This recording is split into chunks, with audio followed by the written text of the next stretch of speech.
Now let's get back to our state house. That's where lawmakers are advancing a bill that would give some renters a second chance. Our Josie Frost joins us now to explain what's going on.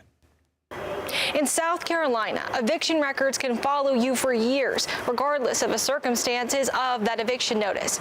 But this bill would automatically expunge those records after 5 years, giving tenants a second chance.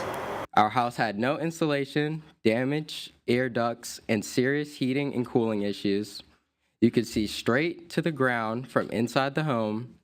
Instead of fixing those problems, our landlord evicted us. When Mike Burns was a child, his family was evicted from their home after trying to make repairs. They were forced to couch surf for months, and that eviction notice on their record followed them for years.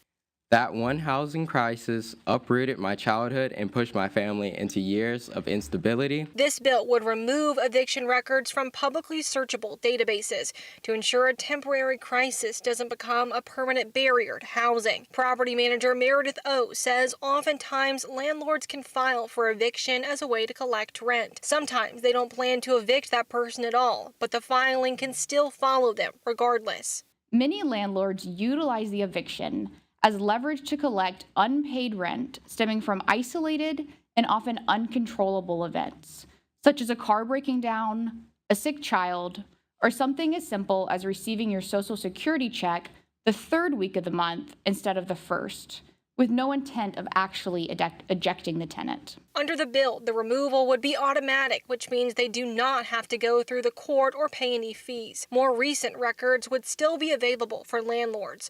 O says eviction records older than 5 years aren't a good predictor of whether someone is a good tenant or not. We're looking at your income, we're looking at your credit score, we're doing a landlord reference, which is all current real-time data, right? That's gonna tell me a lot more about if you're going to be a successful tenant than something that happened 5 years ago. The bill was approved unanimously by the subcommittee, but it still needs approval from the full House Judiciary Committee before it can head to the House floor. Reporting at the State House, Josie Frost, News 19, WLTX.